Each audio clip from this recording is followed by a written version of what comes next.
This is Straight Talk with Atlanta native Greg Penn, the Preacher Man, and his sidekick Shannon Jones. Frank discussions of issues affecting the ATL, Fulton County, the state of Georgia, the nation, and around the world.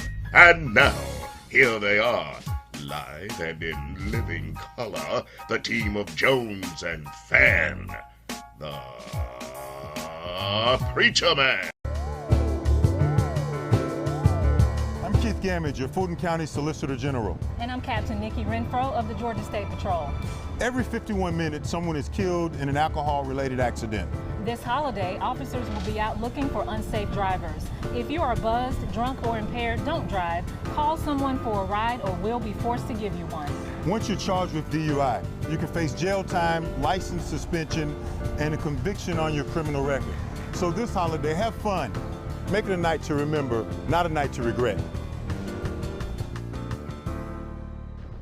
Well, welcome again to another exciting edition of Straight Talk with yours truly, Greg Penn, the Preacher Man, and Shannon E. Jones. Shannon, you didn't write me no criminal prayers this week? Man, I had something for you. Oh, man. I had an AFL-CIA Georgia hat for you, man. A white one or a blue one.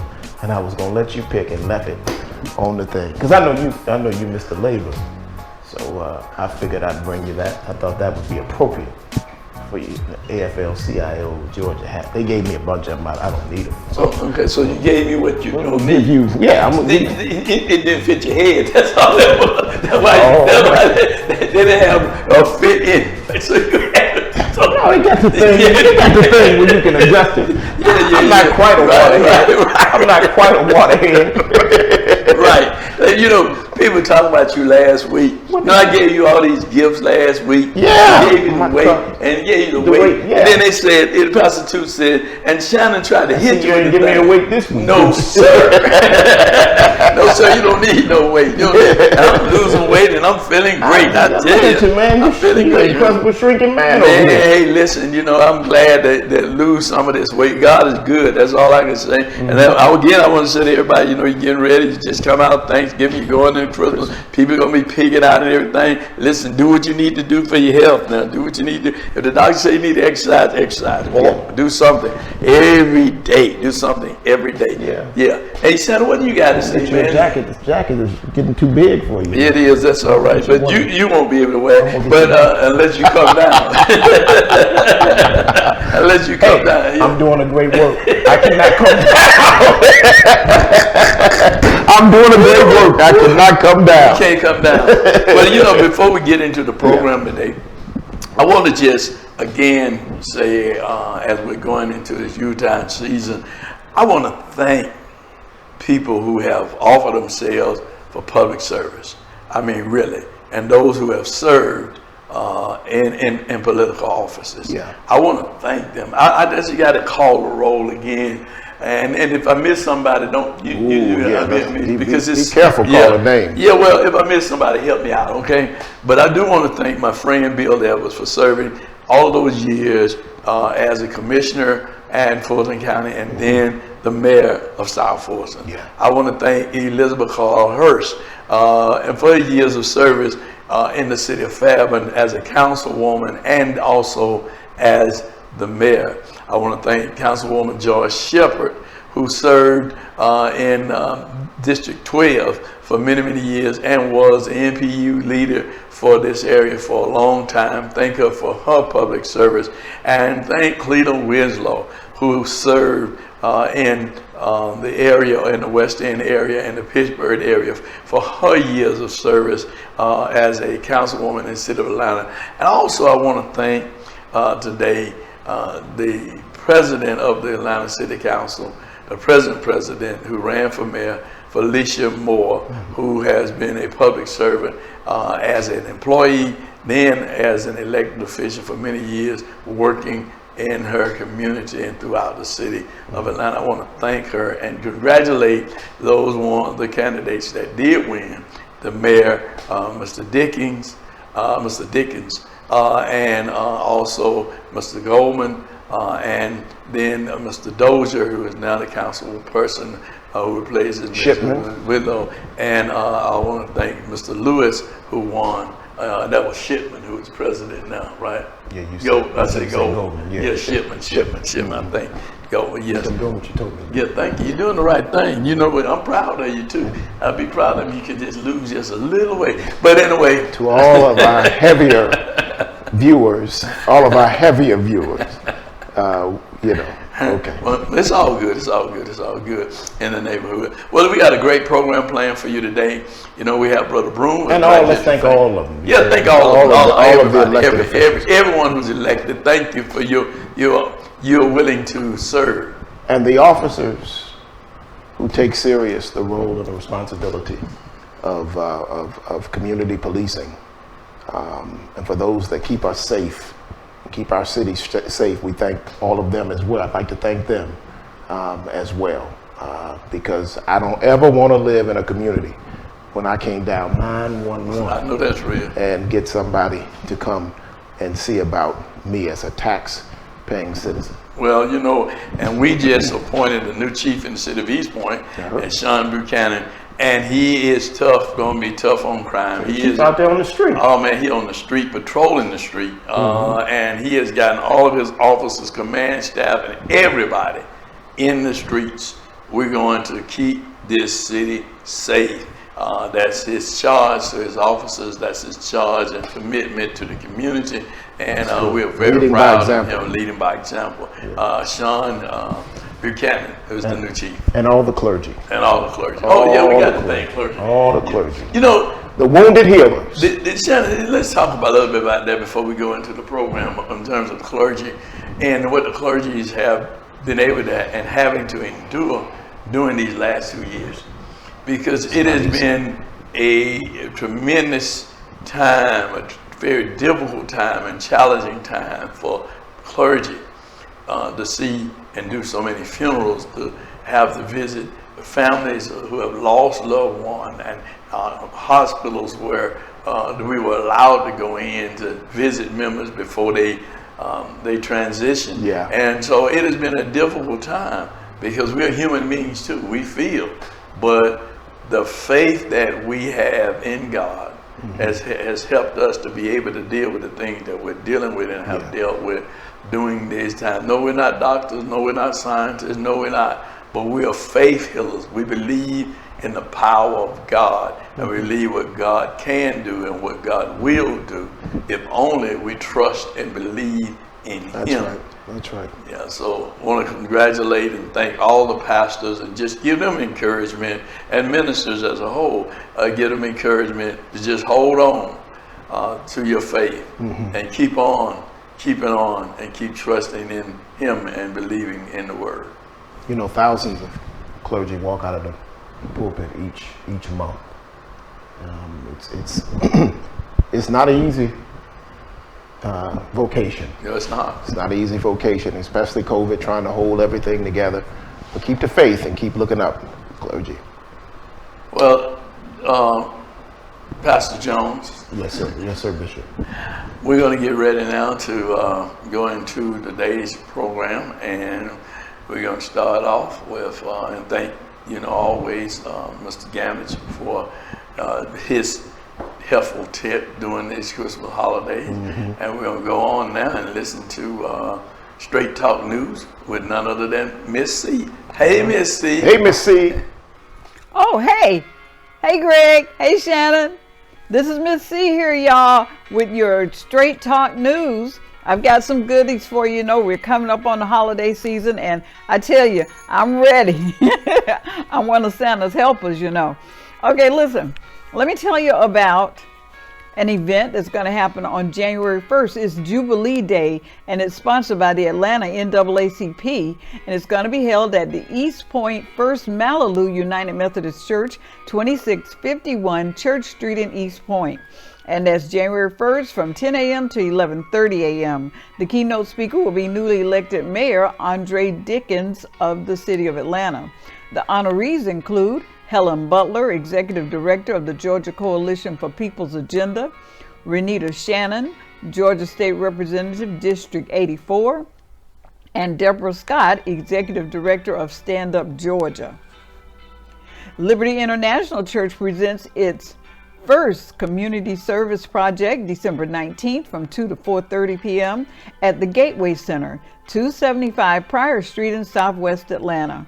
For more information or to RSVP, contact Pastor Roddy, Brother Carmichael, or Twin at 404-646-8263. All right, and I've got one more for you. It kind of eludes me here. It's somewhere. Okay, Watch Night Service 2021 begins at 10 p.m. on December 31st at Linwood Park Church, 1424 Windsor Parkway in Northeast Atlanta. Pastor Victor Lackey Jr. is the host. You can log on to thelpchurch.com for more information. Listen, look on your screen. You'll see a little place down there that says subscribe. I want you to just push that button, no matter what color it is. Just push the button and you will be subscribed to us. And it just shows that you like us. There's no charge for it. We would truly appreciate it. And listen, if you have any news you'd like for us to announce, just send it to Straight Talk News 1362 at gmail.com. That's Straight Talk News, and be sure to spell out all the words, Straight Talk News 1362 at gmail.com. Now I'm going to continue helping Santa. I got my Santa hat on, and and we're gonna see you next time, okay? Bye-bye.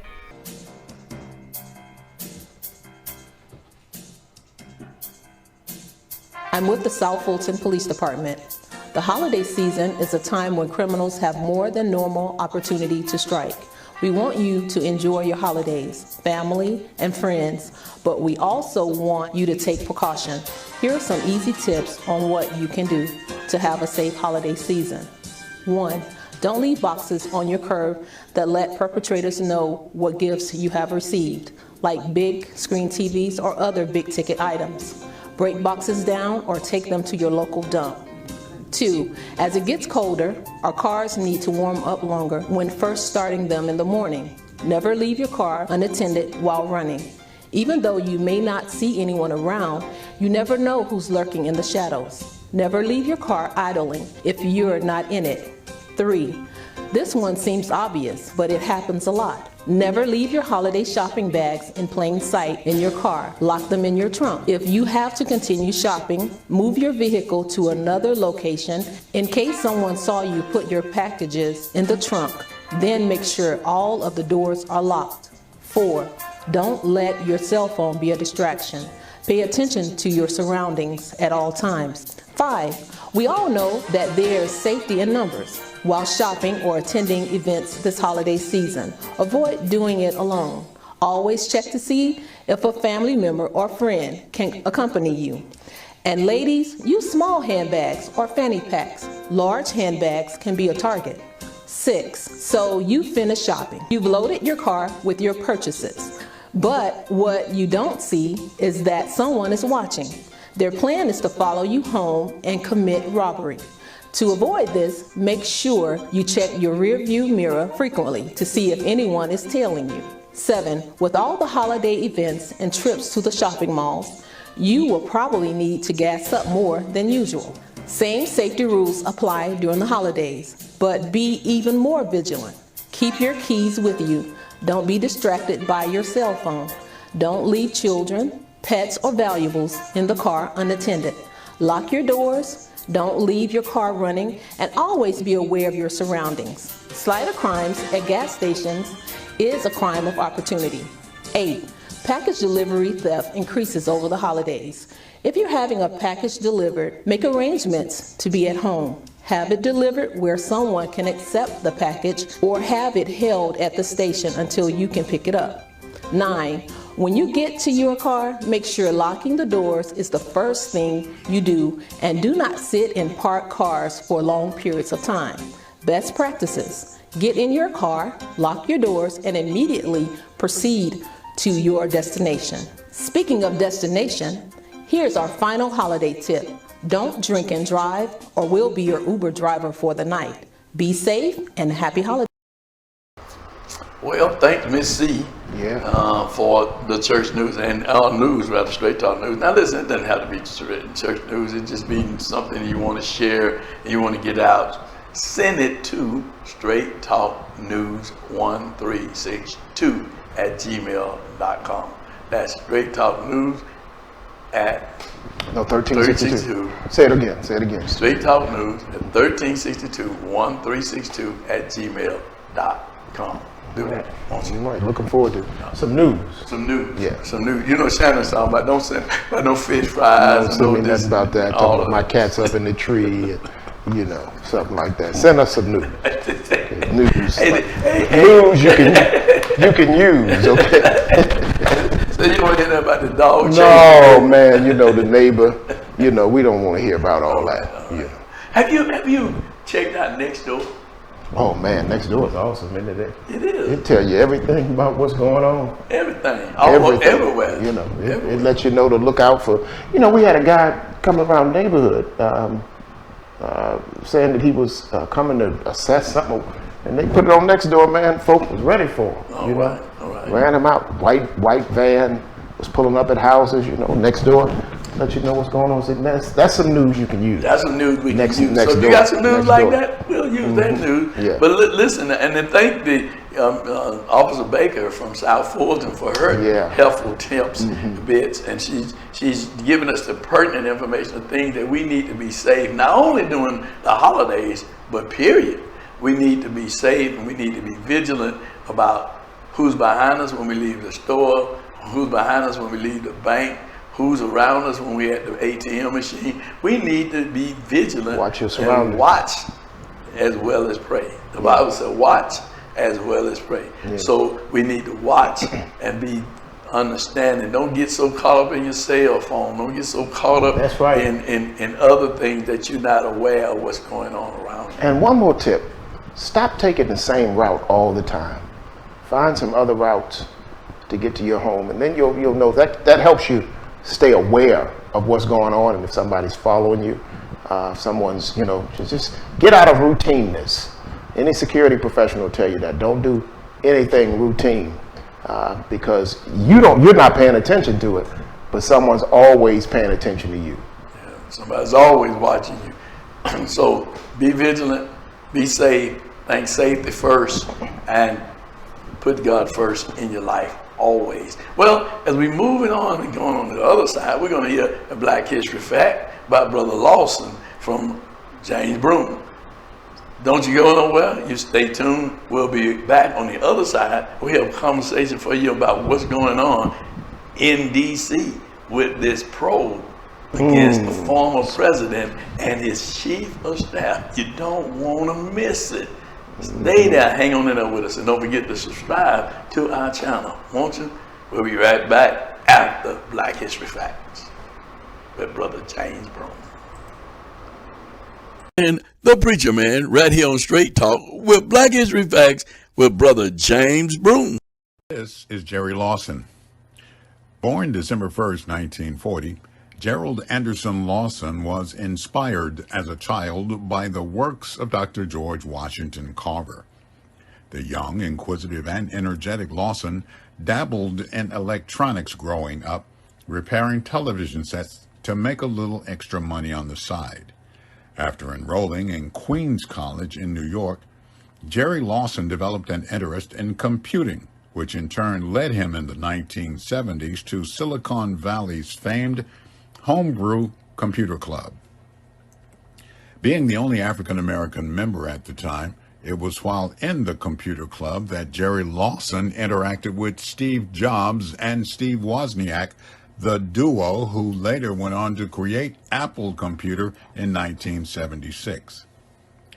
Being one of the few African-American engineers working in computing at the dawn of the video game era, this New York native pioneered the home video gaming industry in the 1970s with his creation of the Fairchild Channel F, the very first interchangeable home-based video game console, the precursor to Atari 2600, the original Nintendo,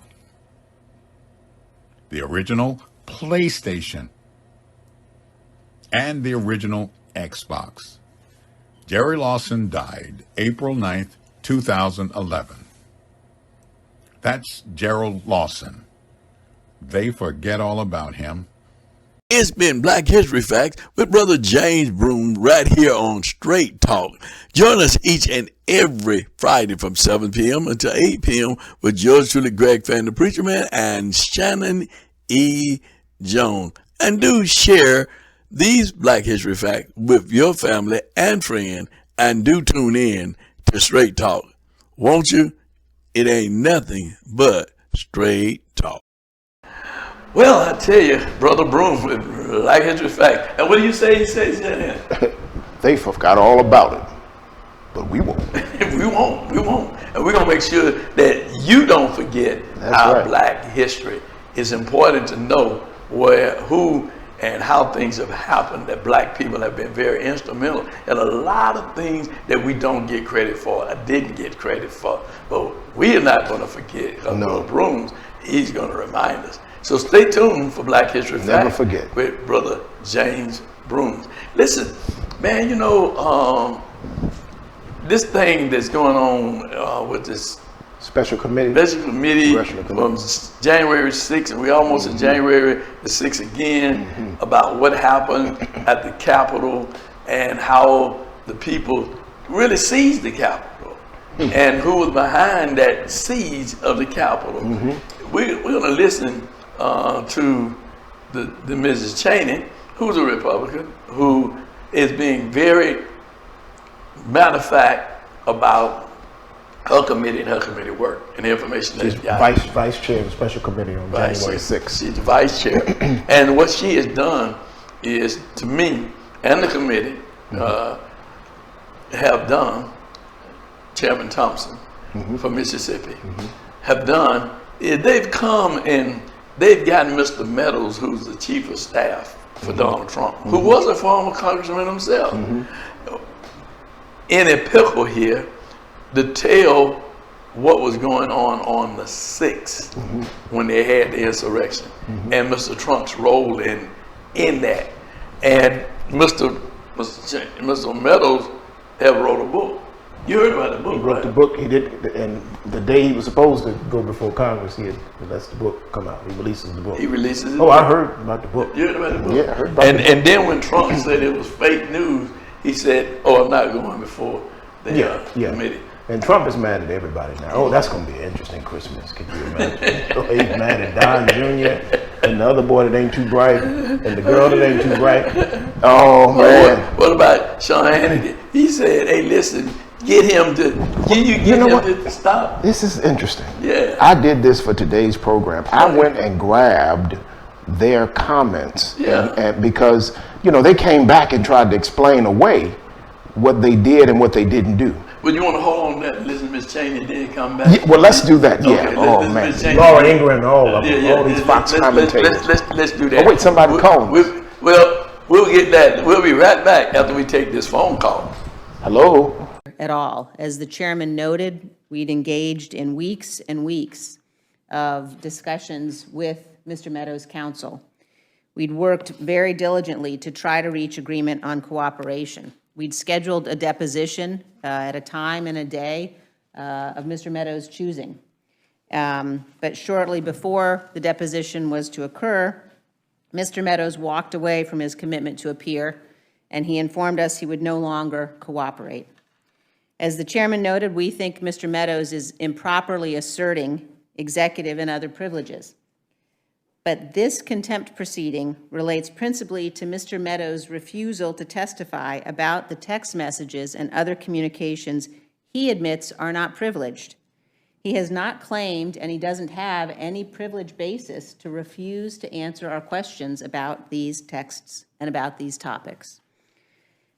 I'm just going to talk about 3 areas that are critically important to our investigation, about which Mr. Meadows has turned over materials that are non-privileged and about which he's compelled to answer our questions. As the violence was underway on the 6th, it was evident to all. But we know that for 187 minutes, President Trump refused to act. and he refused to act when his action was required, it was essential, and it was compelled by his duty, compelled by his oath of office. Mr. Meadows received numerous text messages that he has produced without any privilege claim urging President Trump to take action. I read a number of those last night to the nation. Here are a few others from Republican members.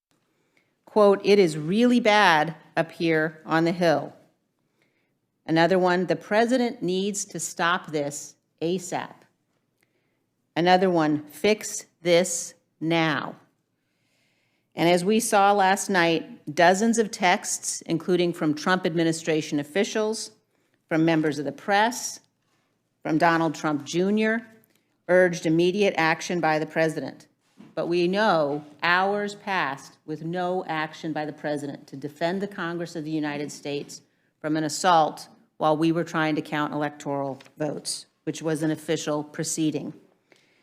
This brings up another point. Mr. Meadows' testimony will bear on a key question in front of this committee. Did Donald Trump, through action or inaction, corruptly seek to obstruct or impede Congress's official proceeding to count electoral votes? Mr. Meadows' testimony will inform our legislative judgments on those issues. But Mr. Meadows has refused to give any testimony at all, even regarding non-privileged topics. That puts him in contempt of Congress. And let me pause and just note that we as Republicans used to be unified on this point in terms of what happened on January 6th and the responsibility the president had to stop it. We all remember, every one of us, what Republican leader McCarthy said on the floor of the House the following week. Quote, "The president bears responsibility for Wednesday's attack on Congress by mob rioters. He should have immediately denounced the mob when he saw what was unfolding. These facts require immediate action by President Trump." That was Republican leader McCarthy. Mr. Meadows has also got knowledge regarding President Trump's efforts to persuade state officials to alter their official election results. In Georgia, Mr. Meadows participated in a phone call between President Trump and Georgia Secretary of State Raffensperger. He was on the phone when President Trump asked the Secretary of State to, quote, "find 11,780 votes to change the result of the election in Georgia." At the time of the call, Mr. Meadows, according to texts he has turned over, appears to have been texting at least one other participant on the call. Again, Mr. Meadows has no conceivable privilege basis to refuse to testify on that topic, and doing so puts him in contempt of Congress.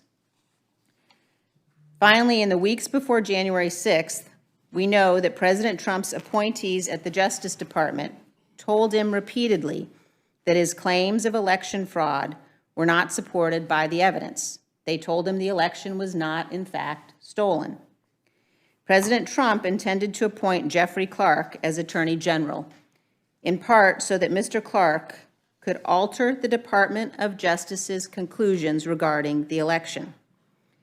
Mr. Clark has now informed the committee that he anticipates potential criminal prosecution related to these matters, and he intends in upcoming testimony to invoke his Fifth Amendment privilege against self-incrimination. As Mr. Meadows' non-privileged texts reveal, he was communicating multiple times with a member of Congress, a currently serving colleague of ours, who was working with Mr. Clark. Mr. Meadows has no basis to refuse to testify regarding those communications. He is in contempt. January 6th was without precedent.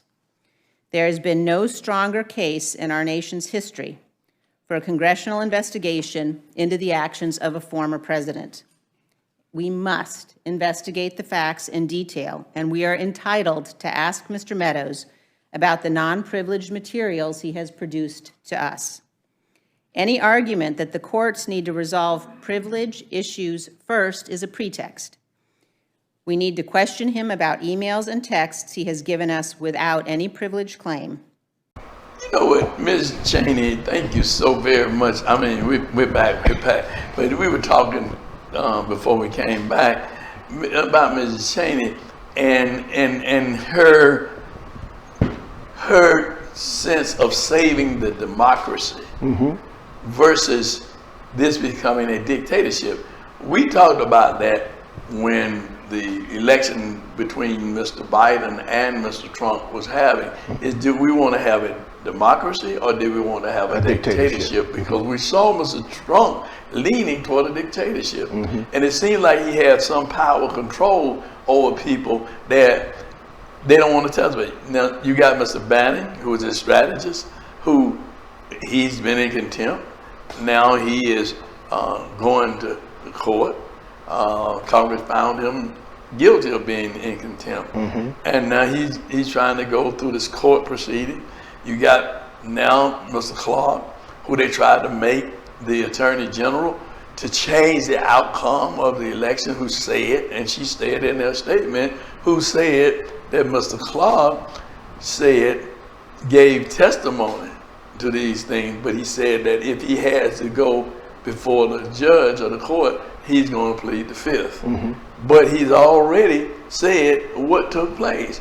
Just like those things that we have seen, and even with Mr. Meadows, Mark, he has given all this paper, all these text messages that say that these are what people were saying and doing on the day of the insurrection. So, Shannon, I know you want to share some of those comments and some of those things that were shared. Congresswoman or Congress member Cheney, or Vice Chair Cheney, for this special committee, she went through and she detailed these text messages from Sean Hannity, Laura Ingraham, and from Mr. Brian Kilmeade, all from Fox News. So here's what they come back and try to fix it and say, well, you know, these are the liberals and the Democrats and the woke trying to change our words, but what we said to the public is the same thing we sent to Mr. Meadows. Same thing. Nothing was any different. Well, wasn't quite the case. Right. They were panicking. Here's what Laura Ingraham, Fox News commentator, says. Does that sound like I was downplaying it to you? She asked. Ingraham then read her public tweets from the January 6th show. This was her public tweet. Security breach at the Capitol is disgraceful, and the president needs to tell everyone to leave the building now. 2:44 p.m. Anyone think this is going to be? This is going to be the MAGA movement? Is delusional. It hurts the movement, the Trump legacy, and the country. So she said, you know, if anyone's thinking this is what she tweeted publicly. The president should order the National Guard to secure the Capitol immediately. When there's any big crowd, there will invariably be bad actors, but blame will be laid at the feet of the White House if the Capitol is not clear. Now, that's what she told the public. Right. But let's go back now and look at what she told. Hold on. What she told Mr. Meadows. Lay it out. This is what she called Mr. Meadows and said. She said, Mark. That's Mr. Meadows. That's right. the chief of staff. Mark, the president needs to tell the people in the Capitol to go home. This is hurting all of us. Okay? He is destroying his legacy. She said he is doing this. When she was talking to the people, she said, if anyone thinks this is going to be good for MAGA, it's not. And she goes on to say it hurts the movement and the Trump legacy and, of course, the country. But when she called Meadows, she let Meadows know it's not anyone, it's him. Well, he's hurting. Who is MAGA? Who is MAGA? MAGA is Make America Great Again. And that's who? That's Trump. Yeah. Okay. So she's making. So she's saying the same thing that Liz is putting out. I already said that. No, you said that the bad actors that were rioting at a so-called peaceful protest were the ones. They were tourists. Tourists, right? Yeah, they were Well, but there were bad actors that got in there with the tourists. Yeah. And wanted to kill the vice president and the speaker of the house and everybody. So she said those bad actors were not helping the MAGA Make America Great movement, nor was it helping the legacy. That ain't what she said to Mark Meadows. Mark, the president needs to tell the people in the Capitol to go home. This is hurting all of us. Hurting their money, hurting their, this, Right. She said, he is who is he? Donald Trump. He is destroying his legacy. Then Brian Kilmeade comes on and he says, please get him on TV. He's destroying everything you have accomplished. I do not, and then this is what he says to the viewers. I do not know Trump supporters that have ever demonstrated violence that I know of in a big situation. This is what he said. But when he wrote to Meadows, he said, please get him on TV, destroying everything you have accomplished.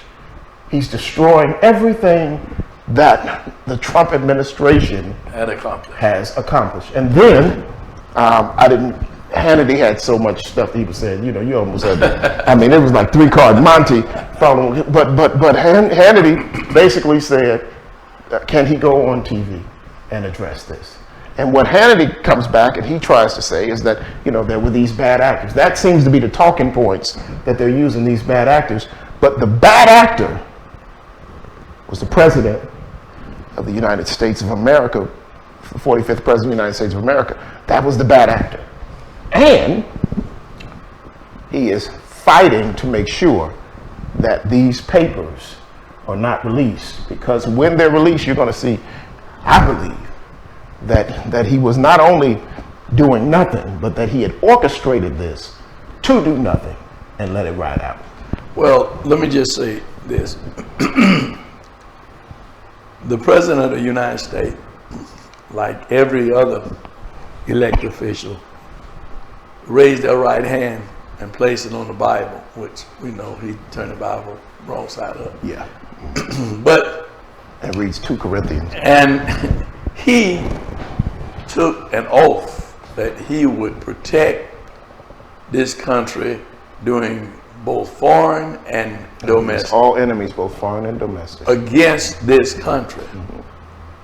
When there was a siege on the Capitol, there was a siege on this country, because the Capitol is the institution that has been established to deal with the laws of this land.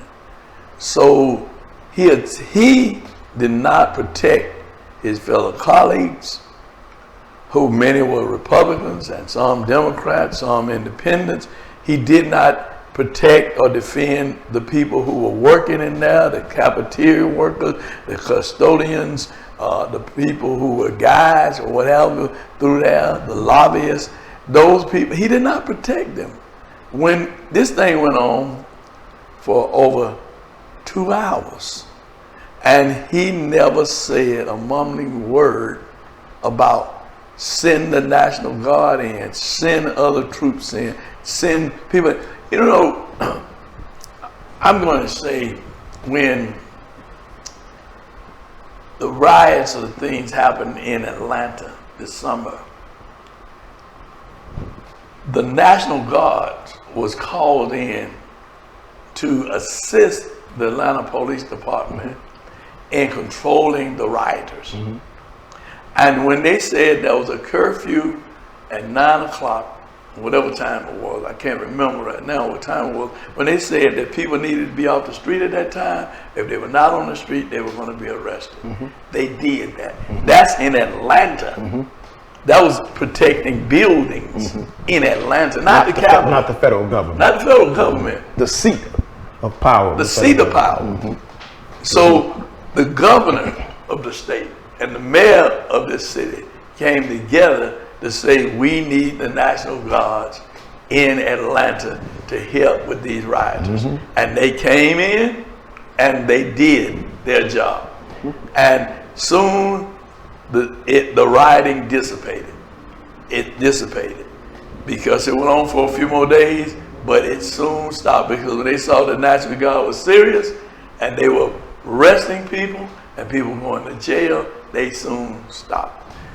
If the mayor of the city and the governor of the state can work together to send in the National Guard, who is authorized to do that, both foreign and domestic, why couldn't Mr. Trump do this? Now, there was one thing that was said about the National Guard. If you remember, she said that the National Guard, in the letter, Mark said that Mr. Trump he's going to send the National Guard in to protect the rioters.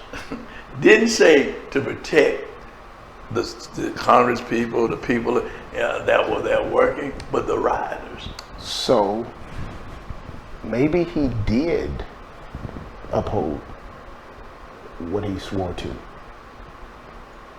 That's to say it was a fake election, to steal the election. Maybe to him, and I think these papers might show a little bit of this. Certainly the work that he did to divide this nation. Oh, he divided it. Perhaps the enemies, both foreign and domestic, were the Democrats and the Republicans who he felt left the Trump train and were certifying an election that he was telling everyone was a fake election and a sham. And maybe he did send in the national militia, because these people came from all over the country. Right. They were not the guard of the National Guard, but they were a national militia that were coming to guard and protect Trumpism. They were. And so perhaps when we look at this thing, perhaps this thing was orchestrated in such a way that because they certainly had marching orders. I mean, these people came to do what they did and more. They didn't seem like, they had maps, they knew where to go. Many times I've been in the Capitol, you've been in the Capitol, I don't know how to get to these offices, and they got hideaway offices and whatnot. Right. The senators, right? They were going to the senators, and we've been to some hideaway offices. Right. They went to the senators' hideaway offices. They called hideaway offices so they can get away from the press and everybody and go hide and really just collect themselves. They were meeting the people, and these offices are not marked. They're not marked. So perhaps he did try to secure the union, his union, right, against all enemies, both foreign and domestic. And he sent in a national militia. Did not come to the inauguration, but held an alternative inaugural event where he announced that in 4 years he possibly will be running again, and started raising money for a re-election. We just had an ideological and a slight physical civil war, I believe we might be looking at here. And I believe when it's said and done, I believe that Trump believes that I don't really believe Trump. You mean King Trump? I don't believe Trump really believes it, but he's trying to get people to believe. You mean King Trump? Yeah, King Trump is trying to get folk to believe that the people who were, not the people, the electors who were certifying the election of the President of the United States of America and the federal elections, that was anti what he wanted. And he was willing to do whatever he needed to do to shut it down. And he tried, and he still is trying, because look at the people who that was a part of that, and more that's going to come out. It's going to come out. Yeah. And it's just a stall tactic. Excuse me. And Meadows talking about he has executive privileges, and the privileges that he don't have to testify. That Trump didn't want him to speak. Right. He don't want to, because Trump is invoking. Trump doesn't have the right to tell him what, he can if you're going to listen. But anyway, it is what it is right now. And we just want to let you know what's going on, because that's why your vote is important. That's why we tell everybody to vote. We don't tell you who to vote for, but we should vote. Register, vote, Absolutely. and vote. Because if you want to keep this country as a democracy and not a dictatorship, You need to pay attention to what's going on and not listen to the rhetoric or the hype that this is fake and that is fake and this is not good and that's not good. We need to see what's really going on. Peel back the onion and let's go back just, what, 4 or 5 years? 5 years now, maybe 6, when Trump was elected president, and it was alleged that the Russians hacked the election so Trump could become president. And now he's saying that, you know, the things they talked about Hillary Clinton and her email and stuff on her stuff, her personal stuff. Now Meadows has emails and texts on his phone, but it don't work when it's Meadows, but it works when it's Hillary. I mean, it's something else, man. You know, I mean, it really that's just straight talk, right there. Straight talk. But anyway, what did you say? Go so the bottom line of what Liz is fighting, right? What Liz Cheney is fighting, is that right now you have a large population in the country. I don't know if it's 50%. Right. I don't think it is, but it's a large population that still thinks that Donald Trump is president of the United States. So with a Confederate system, you literally, a neo-Confederate system, this is a nation that has ideologically 2 presidents, one sworn as the president of the United States, and one who feels, another one who feels, or has led folks to believe, that he was unjustly removed. Thus, he's still president because the election was not fake. So you have people that are swearing it. So when Mark Meadows says that I did not go because I didn't go before Congress and I took the contempt because President Trump told me that he was invoking executive privilege, and I'm covered under that executive privilege as his chief of staff. The question is was that former President Trump told you that? Or is he still your president? This is the interesting thing that's going on. So these papers are important. Liz Cheney is absolutely right. Benny Thompson, commending him, the chairman of fighting this, because this here, so goes the nation. I would suggest to anybody that you go out and go to C-SPAN, go to MBSN News, go and check out the conversation of what's really going on and what's behind all of this, because this is our country. If we want to stay a democracy, we must get in this fight, understand what's going on. And I know some people say, well, ain't nothing we can do about it. There is something we can do about it, and we will do something about it. And it ain't just praying, it's by going to the polls and voting. We got a midterm elections coming up in 2022. In May. Let's go to the polls. Let's vote. Let's vote like we've never voted before. Let's continue to vote, because your vote do matter. Well, Shannon, I thank you so very much for just, being with me all on the program this year. And as my co-host, I really do thank you for that. You kind of, crazy a little bit, but you're all right. Hey, man, working with you make you crazy. Well, I want to just thank you so very much, Bishop. For just co-hosting with me this year, and look forward to doing better and bigger and better things next year here on Straight Talk. We got one more show to do before the end of the year. And that's when I'll give you your gift, your AFL-CIO. No, don't come in with no AFL-CIO cap that you can't fit your head. You want to give me something you don't want. You want me to let it go to waste? You want to give me something you don't want. That's not. Did y'all hear that? Did y'all hear that? I want to give you something that I want that for you. You don't want. Well, if you bring it, I'm gonna see if it'll fit your head before you get it to me. And I ain't gonna tell you, got his kids all nervous trying to pull money together to get him his gift. I ain't falling for it. I'm just bringing them AFL-CIO hat. I ain't with you fan children, y'all's free. I just want to let y'all know that y'all's free.